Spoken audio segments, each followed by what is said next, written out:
Hey guys, how's it going? Danconia. Welcome back to the Overwatch League Roundup 2020 Week 7 Meta Preview. So it's it's felt like a while, hasn't it? Let's be honest. So to recap, in Week 5 we saw hero pools come into the Overwatch League for the first time, and this meant it shook up the meta quite drastically. In Week 5 we saw McCree, Widowmaker, Reinhardt and Moira banned from the pool. And this meant that we saw a lot of changes from teams. It benefited some and not others. For example, it did benefit quite heavily the Houston Outlaws. And it did actually see Philadelphia Fusion lose their first game of the season. Whether that is because Carpe couldn't gain access to the likes of Widowmaker and McCree is something you could debate about. But it definitely had a severe impact on the league. And this week, even though we've had that week's break, we are going to continue on with the bans that were drawn at the end of Week 5, that were meant to be used in Week 6, but will now be used in Week 7. So, let's go through this then. We will start off with the support that has been banned for this week, and it is Lucio. So, Lucio is possibly the most impactful ban of this week. And the reason I say this is because when Reinhardt and Hitscan were banned in Week 5, it was heavily affecting the actual meta, whereas this week could see us shift heavily back towards the May, McCree, Reinhardt comps that we were seeing pre-hero pools. Now the only hero that is not available from that comp is Lucio, so this could have an effect on what we see played, but again there aren't a massive amount of alternatives.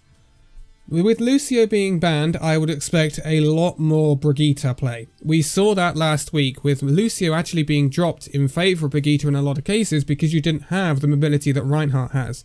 So when teams were playing the Orisa, and very often the Winston D.Va dive, they were playing the Brigitte as a form of protection for their off support or their flex support. So they will still want that form of protection, and without Lucio with his boops and his high mobility, they won't have that from him, so the next most obvious candidate for backline protection would be Brigitte. One caveat to this is the fact that the backline may be safer than it was in Week 5, and the reason for this is because of certain other bans as well, so we could see a more stodgy, slower comp emerge. Depending on what the teams are playing, obviously. Again, it is possible to see dive this week, but I think it's unlikely. And it'll actually be a pretty big test for the likes of the Shock, because I had this video recorded for Week 6, right, and we were going to see an entirely different set of teams take on this hero pool. But the set of teams we're going to see this week, so San Francisco Shock, Los Angeles Valiant, Los Angeles Gladiators, and the Seoul Dynasty, that changes things quite substantially because these teams have not competed in hero pools yet, but they have had extra time to prepare for this new hero pool because of the break we had in Week 6, the enforced break that we didn't really foresee coming. So there are benefits and drawbacks to the change in schedule and the hero pool, but let's move on to the tanks, and this is where it kind of influences as well. So the tank banned for this week is Winston, and last week, or the last played week, so Week 5, was Reinhardt. Now, obviously with Winston banned, this means we will probably see almost no dive. I do not expect teams to be picking up the D.Va Hammond. The only way I would expect that is if the Chengdu Hunters were around or something like that, but that's not going to be happening this week.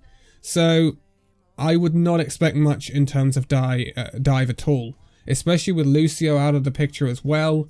It doesn't seem a viable comp to be running, and that's why I think we will go much further down the bunkerish route that we saw a bit of in Week 5 but didn't dominate. I think it will dominate this week, especially with the low mobility, with the loss of Lucio, and the low chance of dive with the loss of Winston.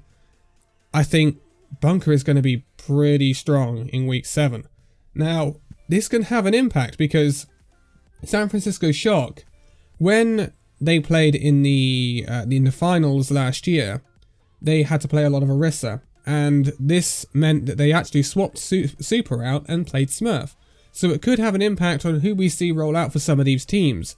It could also mean that we see more Marvel from Seoul Dynasty, Because if they decide to play the Reinhardt, I would say they will probably play Marvel instead of playing Gesture, because Gesture is weaker on the Reinhardt.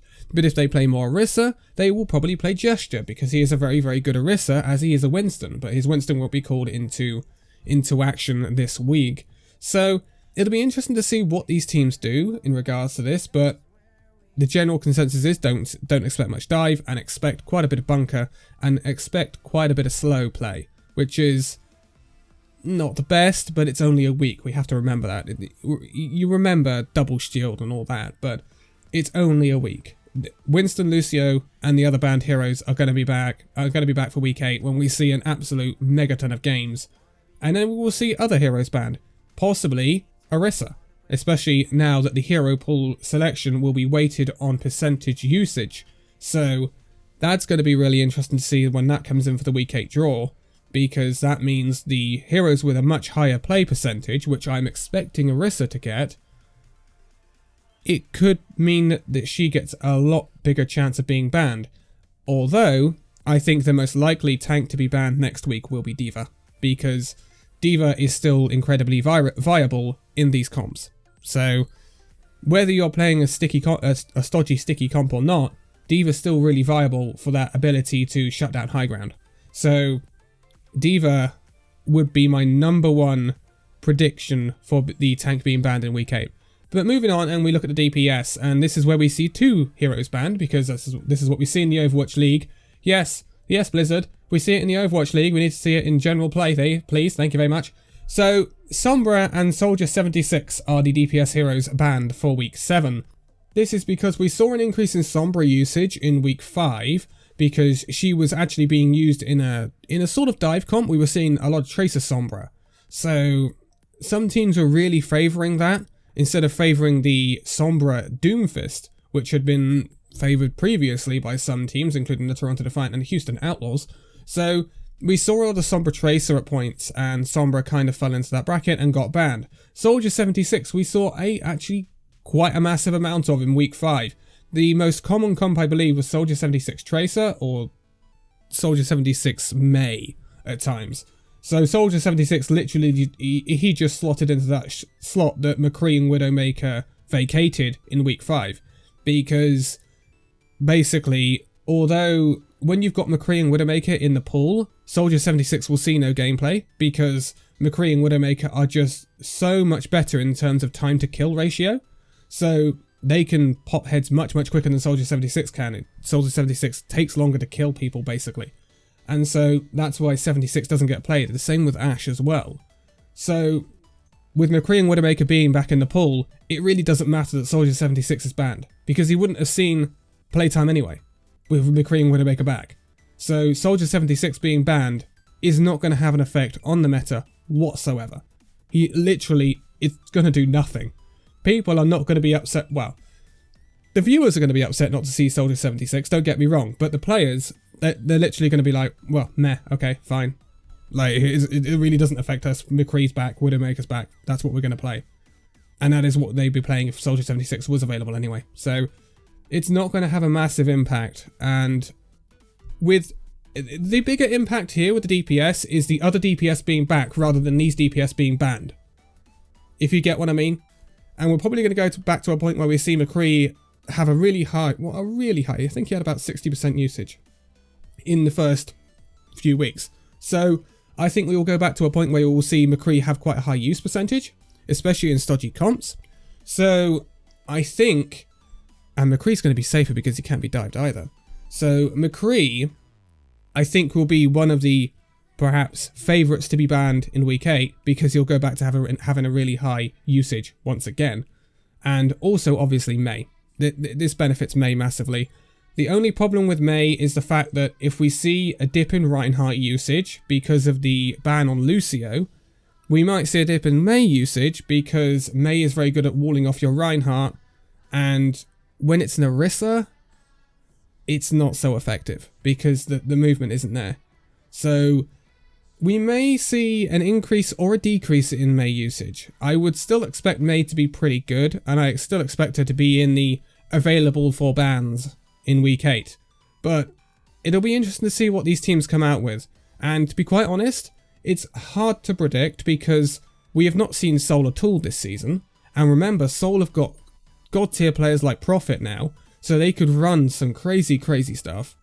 We haven't seen much of the Shock, the Valiant, or the Gladiators. Remember, the Gladiators have played one game this season against the Vancouver Titans in week 1, where they took them really, really close. It was a 5-map series. So it would be very interesting to see what these teams do. Also, that Seoul versus Gladiators game is going to be really interesting. And San Francisco Shock, again, they looked a bit disjointed in week 1, but they have had a massive amount of time to sort that out. So it'll be interesting to see what these teams run. It'll be interesting to see what the meta is for week 7. But I would expect it to gravitate much more towards what we were at before Hero Pools was introduced. And in week 8, I would expect things to change up massively once again, which will be really, really interesting considering we will see 16 games that week. So it's really going to play havoc with things. And I think the most interesting form of Overwatch is when it's unpredictable. So let's wait and see what happens, but I expect this week to be a bit of a stodgy, slow comp sort of week, and then week 8 will be very, very interesting. But for now, thank you guys so much for watching this video. If you liked it, give it a like, subscribe if you're new, and I'll see you in the next video. See you then.